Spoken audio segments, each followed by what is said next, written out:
Alrighty, so it looks like we are live now, and hopefully I have my screen shared with a scoliosis x-ray on it here. Perfect.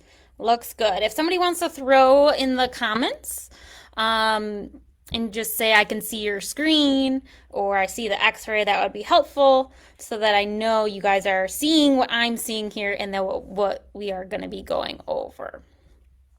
Awesome. Okay, so here on the screen we have an x-ray of scoliosis, and as you can tell, it is a right-sided thoracic curve and a left-sided lumbar curve. And the way you can tell that, first and foremost, is just looking at orientation-wise the different body parts that we have here on the screen. Okay, so basically we have the heart, which is that big blob in the center of the screen there. And what we should know about the heart is that it's always on the left side of the chest here. So right there, I just circled it for you, is the heart. Okay, so that's the first thing you want to look for.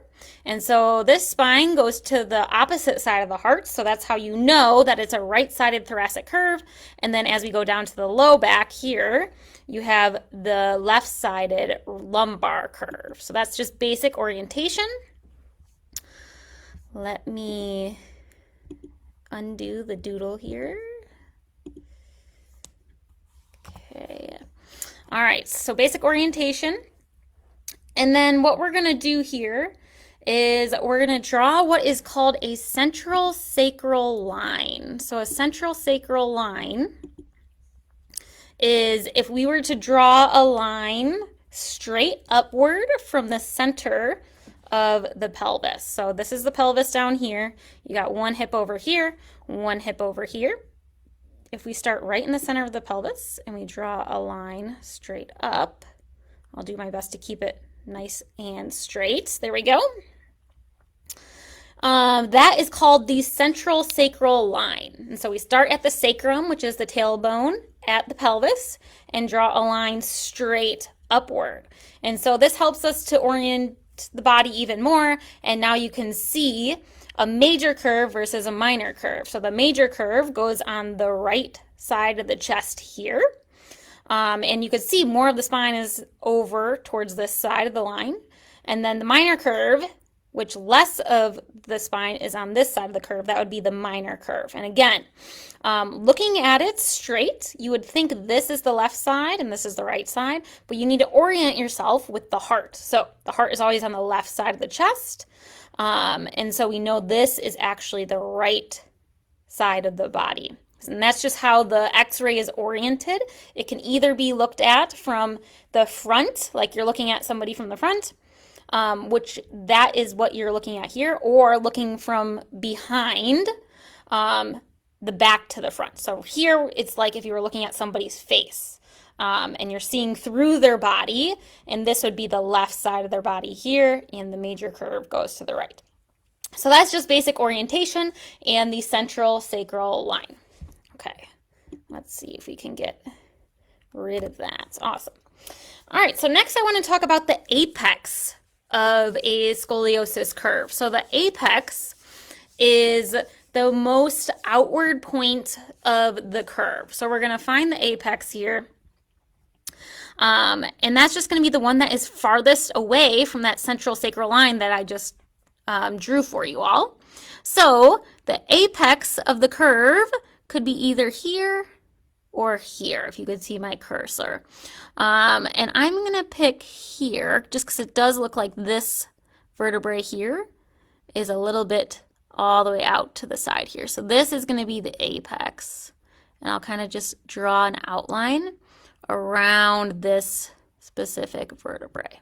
Okay, so that's your apex, which means that is the largest point of the curve and the most outward that major curve goes out. Okay, so that's the center. And so here we can count and kind of name that apex according to where it's located on the spine. So all the ribs are connected to the spine. And the last rib here, this is a rib over here, and this is a rib over here. These are called your floating ribs because they're floating here and they don't connect all the way around to the other side of the spine. And this floating rib usually attaches to your T12 vertebrae. Okay, so we're going to start at T12 and then we're going to count upwards until we get to our apex, and then we'll know which vertebrae exactly is the apex. Okay, so that's T12 right here, so T11, T10, T9 will probably be our apex here. So I don't know if I can write this, T9. Perfect, okay. So we got T9 is our apex. Awesome. Now, after we find the apex, we're going to find our upper end vertebrae and our lower end vertebrae. So that is where the spine starts to change directions. And these are going to be important in calculating the cobb angle. So basically, this is how we're going to build up to finding exactly what that cobb angle is. So the upper end vertebrae, the one where we start to see the angle change in the spine. So let's start up at the neck for this one, the upper end vertebrae. So we have your cervical vertebrae going here, and they're pretty much straight across until we get to a vertebrae that tends to change angles here. So as you can see, we've changed angles. And so I would say 1, 2, 3, these first three are pretty straight. And then right here is where we change that angle of the vertebrae. So we're going to take these ones out. And that is going to be our upper end vertebrae.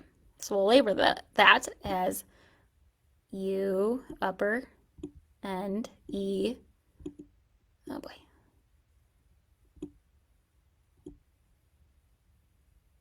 The UEV, so the upper end vertebrae. Okay, so that's where the angle has changed. And then we're going to try to find the lower end vertebrae, which is a little bit trickier to find. But it's also where, that angle of the vertebrae starts to change a little bit here. So we'll look at it here. Kind of going upward from the lumbar spine. So we have the lumbar spine here. You got this here, this here, this here. And then, we start to change that direction here to be steeper and steeper as we go into that curve there. So I think we're going to call that one in the center, this one right here, the lower end vertebrae. So we'll label that one the LEV, the lower end vertebrae. L-E. So you could read that, the LEV. Great, so we have our apex at T9, we have our upper end vertebrae all the way up here, and our lower end vertebrae all the way down here. Actually, now that I look at it closer, the lower end vertebrae, we're going to call it right here. See, I miscalculated this now. So if this is our lumbar spine, see how all the spaces are equal? And then this one is the one here that changes direction. So even, even, even, and angled. So we're going to make that one the lower end vertebrae down here, okay? Because now we keep seeing that angle continues as you go upward into the spine. Great, so that's going to be our lower end vertebrae, our upper end vertebrae, and our apex. Okay, so now that we have found those three main points, we're going to talk about how they actually calculate the cobb angle. So basically, the cobb angle here is the angle that is created between the upper end vertebrae and the lower end vertebrae towards the concave side. So convex is over here. Concave is the open space on the opposite side of the spine. And just think of a cave, which is open. So this is a concave cave. And so if we draw and we continue the lines, I'm going to run out of room here, but basically if we continue drawing the line of the upper end vertebrae this way and the line of the lower end vertebrae this way, imagine if those are a little bit straighter, then you have an intersection over here.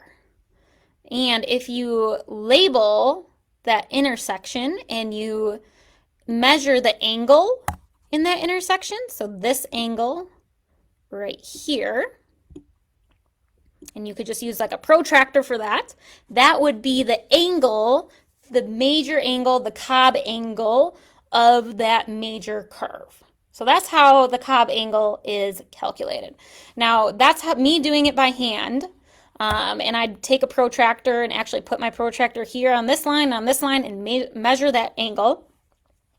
But there's software that physicians and physical therapists have that calculate that for us. But of course, there's always a little bit of subjectiveness in identifying that upper end vertebrae and the lower end vertebrae and exactly where that is, and in calculating that angle.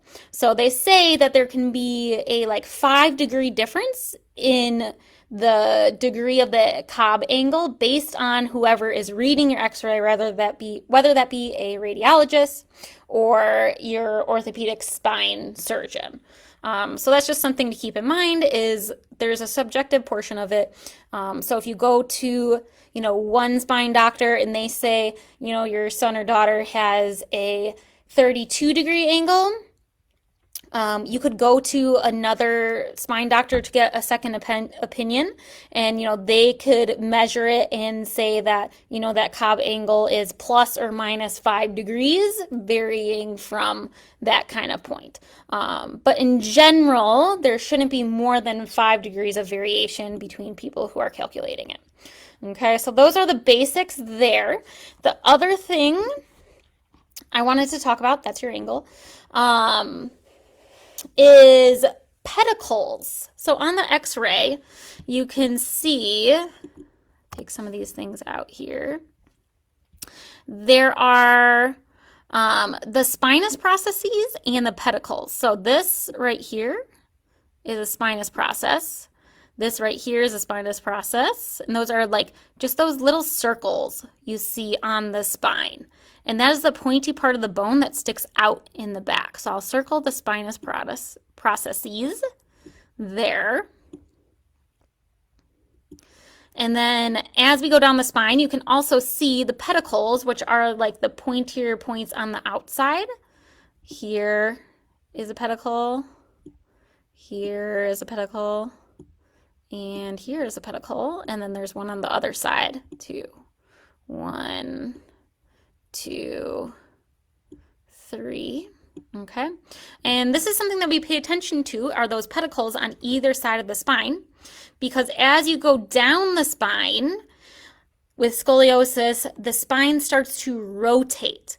And as each little vertebrae rotates, imagine this vertebrae here rotating to this side, this way, to the left.